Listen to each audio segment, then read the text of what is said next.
मैं खुद तो इस मौजू को छेड़ना नहीं चाहता था क्योंकि भारतीय हुकूमत इस वाक़े को दबाना चाहती थी, लेकिन हमारा महकमा इंटेलिजेंस का था और उसका ताल्लुक खास प्राइम मिनिस्टर इंदिरा गांधी की सिक्योरिटी और मुल्क के अंदरूनी दिफा की सिक्योरिटी से था। इन हालात में ये नामुमकिन बात थी कि मिस्टर तिवाड़ी को उधमपुर सानहे का इल्म न हो। मैंने ये भी महसूस किया कि मुझे एक दो अहम खुफिया इजलासों में नहीं बुलाया गया। इन तमाम कवायफ का एक ही नतीजा निकलता था कि मिस्टर तिवाड़ी को मुझ पर शक हो चुका है। उसने यकीन का दर्जा हासिल कर लिया है। इसका मतलब था कि वो मेरे खिलाफ किसी सबूत का इंतजार कर रहा है। मैं ये मालूम करने के लिए बेताब था कि मिस्टर तिवाड़ी को मुझ पर आया ये शक है कि मैं भारत सरकार का एक आला अफसर होते हुए पाकिस्तान या किसी दूसरे मुल्क के लिए वहां जासूसी कर रहा हूँ, या उन्हें इस पर शुबा है कि मैं असल में राम किशन मेहता नहीं हूँ और पाकिस्तानी जासूस हूँ। इस मामले को मैं हर हालत में और बहुत जल्द हल करना चाहता था ताकि मैं एक तरफ और यकसू होकर अपनी सरगर्मियों को जारी रख सकूं। इस राज को मालूम करने के लिए जरूरी था कि मुझे इस गुफ्तगू का इल्म हो जाए जो मिस्टर तिवाड़ी मिस्टर वशराम से तन्हाई में करते हैं। इसका हल मैंने निकाल लिया।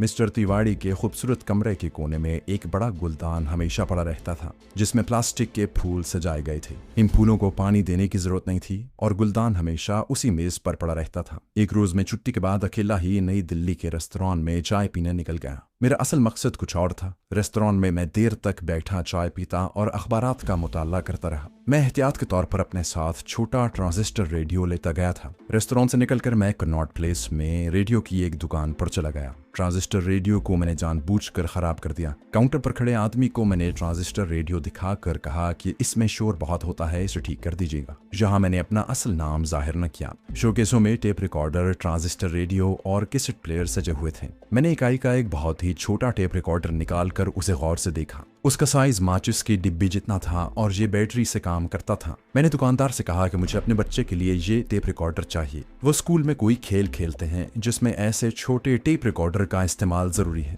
मैंने वो टेप रिकॉर्डर खरीद दिया। बंगले पर आकर मैंने उसके बटन को ऑन करके मेज पर एक ग्लास के अंदर रखा और खुद 5 कदमों के फासले से कुर्सी पर बैठ गया। आम आवाज में जैसे किसी से बातें शुरू कर दी। कोई 10 सेकंड तक मैं नॉर्मल आवाज में बातें करता रहा। फिर उठकर टेप रिकॉर्डर को ग्लास में से निकाला, रिकॉर्डिंग बटन बंद करके आवाज वाला बटन दबा दिया। मैं ये देखकर हैरान रह गया कि मेरी आवाज मुझसे दुगनी बुलंद होकर मुझे साफ सुनाई देने लगी। ये वाकई काफी ताकतवर टेप रिकॉर्डर था और मेरे काम आ सकता था। एक बार फिर मैंने उसके साइज का जायजा लिया। इससे छोटा टेप रिकॉर्डर शायद मुझे मार्केट में नहीं मिल सकता था। इस टेप रिकॉर्डर को मैंने अलमारी में बंद करके रख दिया। दूसरे रोज दफ्तर गया तो ये छोटा सा टेप रिकॉर्डर मेरे समर कोट की अंदरूनी जेब में मौजूद था। मैंने उसे अपने ऑफिस वाली मेज की दराज में रखना मुनासिब न समझा और उसे जेब में ही रखे मिस्टर तिवाड़ी के कमरे में चला गया। अपने सरकारी रिवॉल्वर की चोरी की रिपोर्ट मैंने आते ही मिस्टर तिवाड़ी को कर दी थी, जिस पर उसने किसी भी हैरानी का इजहार न किया। हालांकि सरकारी रिवॉल्वर की चोरी बहुत बड़ा वाकया होता है। उसने सिर्फ इतना कहा कि मुझे शायद अब दूसरा रिवॉल्वर न मिले, लेकिन मैं कोशिश करूंगा कि ऐसा न हो।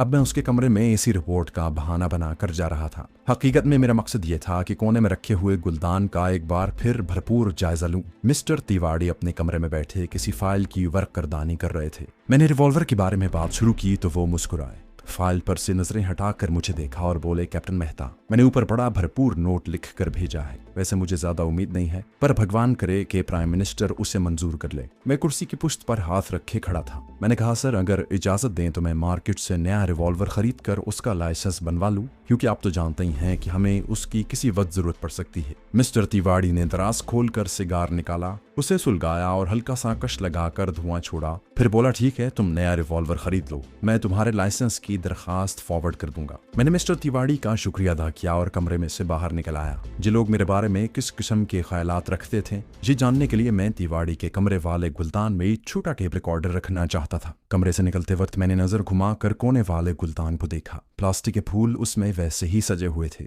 अब मैं उस लम्हे का इंतजार करने लगा जब मैं फाइल लेकर किसी बहाने मिस्टर तिवाड़ी के कमरे में जाऊं और उसका कमरा खाली हो। बहुत जल्द मुझे उसका मौका मिल गया। उसी रोज दोपहर के बाद मिस्टर तिवाड़ी किसी काम से प्राइम मिनिस्टर इंदिरा गांधी के पर्सनल सेक्रेटरी से मिलने गया। मैं उसकी सरगर्मियों पर निगाह रखे हुए था। उसका कमरा खुला था और मेरे कमरे के बिल्कुल सामने ही था। मैं फाइल हाथ में लिए उसकी वर्दबरदानी करता हुआ मिस्टर तिवाड़ी के कमरे में दाखिल हुआ। कमरा खाली था। मैंने 1 सेकंड जाया किए बगैर जेब से छोटा सा टेप रिकॉर्डर निकाला, उसे कोने वाले गुलदान के नीचे उसकी तह में ऑन करके रख दिया और उसी तरह फाइल हाथ में लिए बाहर आ गया। इस काम में मुझे ज्यादा से ज्यादा 15 सेकंड लगे होंगे। बाहर तिवाड़ी का चपरासी फाइलों को पलंदा बगल में दबाए हुए चला रहा था। उसने मुझे तिवाड़ी के कमरे में से निकलते हुए देख लिया। मैंने उसे पूछा, साहब कहाँ गए हैं? चपड़ासी ने बताया कि साहब प्राइम मिनिस्टर हाउस सेक्रेटरी साहब से मिलने गए हैं। वो जाते हुए चपड़ासी को कह गए थे। मैंने आगे कोई बात न की और अपने कमरे में आकर काम करने लगा। मेरा ख्याल टेप रिकॉर्डर की तरफ लगा हुआ था। उसकी टेप ऑन थी। मैं जानता था कि 2 बजे के बाद मिस्टर तिवाड़ी दिन में एक बार जरूर मिस्टर वशराम के पास जाते हैं और थोड़ी देर बैठकर वापस आ जाते हैं। छोटा टेप रिकॉर्डर ऐसा था कि जिसकी टेप काफी वक्त तक चलती थी। थोड़ी देर बाद मिस्टर तिवाड़ी को मैंने अपने कमरे में जाते देखा। उन्होंने चपड़ासी को आवाज दी। मैंने जेब से सिगरेट का पैकेट निकाल कर सिगरेट लगाया। मुझे मालूम था कि मिस्टर तिवाड़ी की इस आवाज पर गुलदान में रखे हुए टेप रिकॉर्डर की टेप चल पड़ेगी। टेप का दौरानिया 2 घंटे का था। इस टेप में ये खूबी थी कि बहुत ही मध्यम स्पीड से चलती थी और कमरे में होने वाली गुफ्तगू को पूरे का पूरा और नॉर्मल स्पीड के साथ रिकॉर्ड करती जाती थी। 1 घंटा गुजर गया। कोई 3:15 बजे के करीब मैंने मिस्टर वशराम को एक फाइल उठाए हुए तिवाड़ी के कमरे में जाते देखा।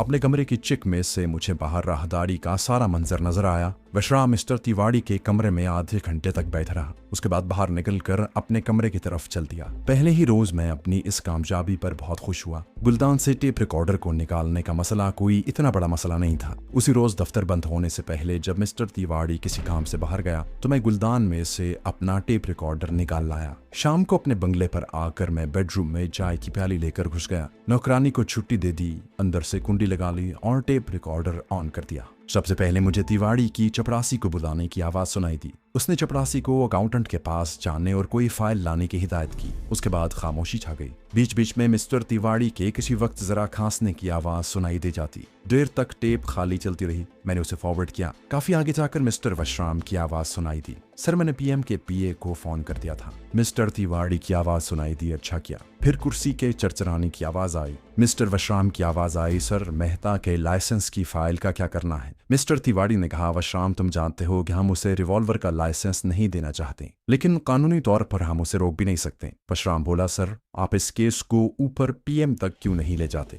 तिवाड़ी की आवाज आई, अभी इसका वक्त नहीं आया। हमारे हाथ में कोई सबूत नहीं। हमने उसकी निगरानी करके भी देख लिया है। ये शख्स या तो बिल्कुल बेगुनाह है या फिर इस कदर चालाक है कि हमें उसके दिल का राज मालूम करने के लिए कोई दूसरा चाल बिछाना पड़ेगा। 2 सेकंड तक खामोशी तारी रही। फिर वशराम की आवाज सुनाई दी। एक बात वाज़ेह है सर कि हमें कभी ऐसी रिपोर्ट नहीं मिली कि मिस्टर मेहता ने कभी चीनी या पाकिस्तानी सफारत खाने का रुख किया हो। तिवाड़ी बोला, अगर ये शख्स वाकई इन 2 ममालिक के हाथों बिक चुका है और उनके लिए काम करता है तो फिर वो ऐसा अनाड़ीपन कभी नहीं करेगा कि इन 2 सफारत खानों का रुख करे। वो लोग खुद किसी न किसी तौर इससे राब्ता रखते होंगे। वशराम ने कहा, सर मैं तो कहता हूँ कि हमें उसकी निगरानी फिर से शुरू करवा देनी चाहिए। तिवाड़ी गहरी सांस लेकर बोला, इससे पहले जो आदमी हमने उसकी निगरानी पर लगाए थे उनकी लाशें ही हमें मिली हैं और ये हादसा नहीं हो सकता। वशराम ने कहा, तो फिर कोई दूसरा तरीका इख्तियार करना होगा। ये बात खुलकर सामने आ जानी चाहिए कि कैप्टन किशन मेहता किस मुल्क के लिए काम कर रहा है और काम कर रहा है कि नहीं। उसके बाद ही हम इसके खिलाफ कोई बराह रास्त एक्शन ले सकेंगे। मिस्टर तिवाड़ी की आवाज आए, मैं इसी लाइन पर काम कर रहा हूँ। बहुत जल्द दूध का दूध और पानी का पानी हो जाएगा। उसके बाद वो दफ्तरी उमूर पर कुछ देर बातें करते रहे। फिर वशराम के कदमों की आवाज दरवाजे तक गई और मालूम हो गई। आगे टेप पर कभी टेलीफोन की घंटी की आवाज सुनाई दी। तिवाड़ी फोन पर किसी से दफ्तरी मामलात में बातें करता, फिर खामोशी छा जाती, जहां तक के टेप खत्म हो गई। ये टेप मेरे लिए बड़ी कीमती थी। इसने मुझे वो सब कुछ बता दिया था जिसको जानने के लिए मैं बेताब था। एक बात की मुझे खुशी हुई थी कि इन लोगों को मुझ पर यह शक नहीं था कि मैं पाकिस्तानी हूँ और यहाँ एक हिंदू के रूप में नौकरी कर रहा हूँ और अपने वतन के मफादात के लिए काम कर रहा हूँ। उन्होंने उधमपुर वाले सान्हे के बारे में भी कोई बात नहीं की थी। टेप रिकॉर्डर को दोबारा गुलदान में रखना जरूरी हो गया था, क्योंकि अब मैं ये मालूम करना चाहता था कि मिस्टर तिवाड़ी मुझे फंसाने के लिए कौन सा जाल फैलाने वाला है। दूसरे रोज मैंने टेप रिकॉर्डर एक बार फिर गुलदान में छुपा दिया, लेकिन उसी रोज दोपहर के बाद एक ऐसा वाकया हो गया जिसने मेरे किए कराए पर पानी फेर दिया। मैं अपने कमरे से निकलकर राहदारी में से गुजर रहा था कि मैंने डिटेक्शन यूनिट के एक मिस्टर वर्मा को डिटेक्टर हाथ में लिए तिवाड़ी के कमरे में दाखिल होते देखा। मैं धक से रह गया। अब मुझे याद आ गया कि मिस्टर तिवाड़ी की आदत थी कि वो हफ्ते में एक बार अपने कमरे के कोने खुदरों की डिटेक्टर के जरिए जांच पड़ताल जरूर करवाता था। अब गुलदान में से मेरे रखे हुए टेप रिकॉर्डर का बरामद हो जाना यकीनी था। डिटेक्टर भला एक टेप रिकॉर्डर को कैसे नजरअंदाज कर सकता था। मैं बोझल और मायूस दिल के साथ राहदारी से निकलकर कैंटीन की तरफ आ गया। वहां से सिगरेटों का पैकेट लिया और वापस अपने कमरे में आकर बैठ गया। मेरी नजरें चिक में से मिस्टर तिवाड़ी के कमरे की चिक पर लगी हुई थी। 10-12 मिनट गुजरे होंगे कि कमरे की चिक उठी। तिवाड़ी और वर्मा दोनों कमरे से बाहर निकले।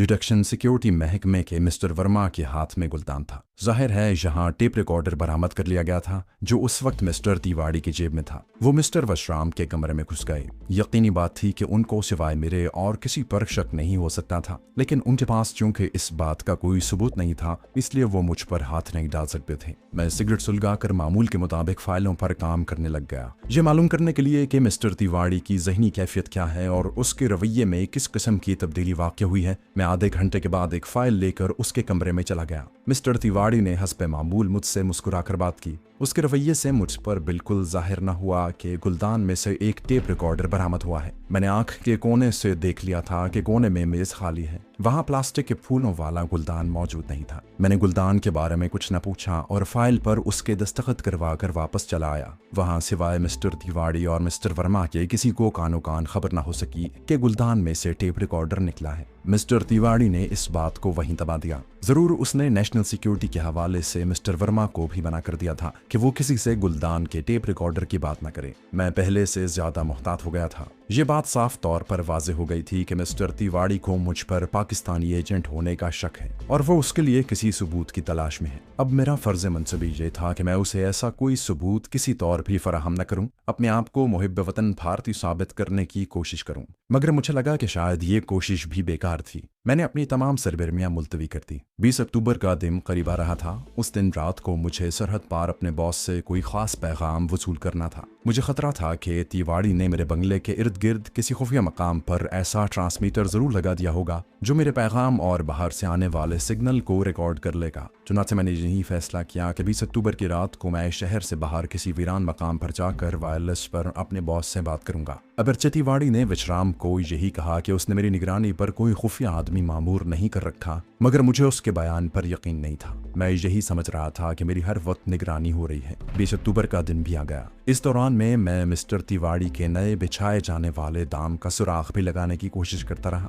सुजाता से तकरीबन रोज ही मुलाकात होती थी। कभी हम शाम को किले की दीवार की खंदक में जो नई झील बनाई गई थी वहां जाकर कश्ती की सैर करते, कभी सिनेमा देखने चले जाते और कभी किसी रेस्तरां में बैठकर चाय पीते और देर तक अपने रोमांटिक राजो न्याज में मशगूल रहते। 20 अक्टूबर को मैंने दफ्तर से बिल्कुल छुट्टी न ली। मामूल के मुताबिक दफ्तर में काम करता रहा। 4 बजे वापस अपने बंगले में आ गया। सरहद पार से बॉस का वायरलेस पैगाम मुझे रात 11 बजे के बाद मौसूल होना था। इस एतबार से मुझे किसी वीरान जगह पर रात के 11 बजे पहुंचकर सिग्नल का इंतजार करना था। मैं फिल्म का आखिरी शो देखने चला गया। मैंने एक ऐसा सिनेमा हाउस चुना जो दिल्ली शहर की गुंजान आबादी से काफी फासले पर एक मज़ाफाती बस्ती में था और उस बस्ती के शुमाल में मुगलिया अहद का एक पुराना खंडर था। उसकी हालत बेहद खस्ता हो चुकी थी। मैं उस खंडर के करीब से गाड़ी में कई बार गुजर चुका था। 11:15 बजे तक मैं सिनेमा हाउस में बैठा फिल्म देखता रहा। उसके बाद सिनेमा हॉल से निकलकर रात के अंधेरे में जलता हुआ बोसीदा खंडर में आ गया। अपने तौर पर मैंने इस उम्र का यकीन कर लिया था कि कोई मेरा पीछा नहीं कर रहा। कम से कम बोसीदा खंडर के आसपास सिवाय मेरे दूसरा कोई नहीं था। मैं खंडर के अंदर जाने की बजाय उसके टूटे फूटे मेहराबी दरवाजे की ओट में अंधेरे में बैठ गया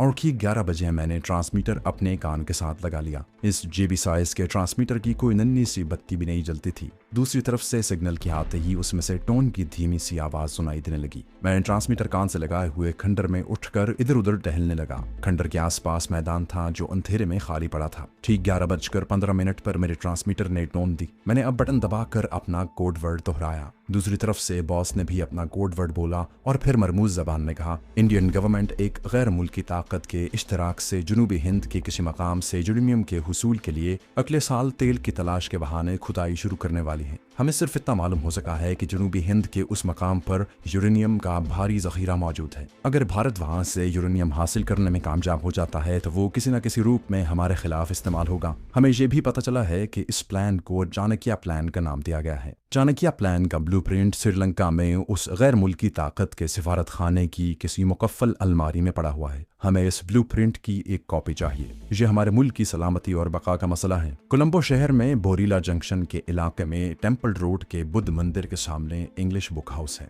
उसके मालिक के माथे पर दाहिनी जानिब जख्म का निशान है। उसके पास तुम्हारी तस्वीर पहुंचा दी गई है। तुम्हें उसे अपना खास कोड वर्ड बताना होगा। वो भी तुम्हें अपना कोड वर्ड बता देगा जो सूरजमुखी जहां नहीं होते। बाकी बातें वो तुम्हें खुद बताएगा। मुझसे बात करने की अब जरूरत नहीं है। और उसके साथ ही सिग्नल बंद हो गए। मैंने अपने बॉस की बताई हुई बातों को फौरी तौर पर 2-3 बार अपने जहन में दोहराया और तमाम तफसीलात अच्छी तरह जहन नशीन कर ली।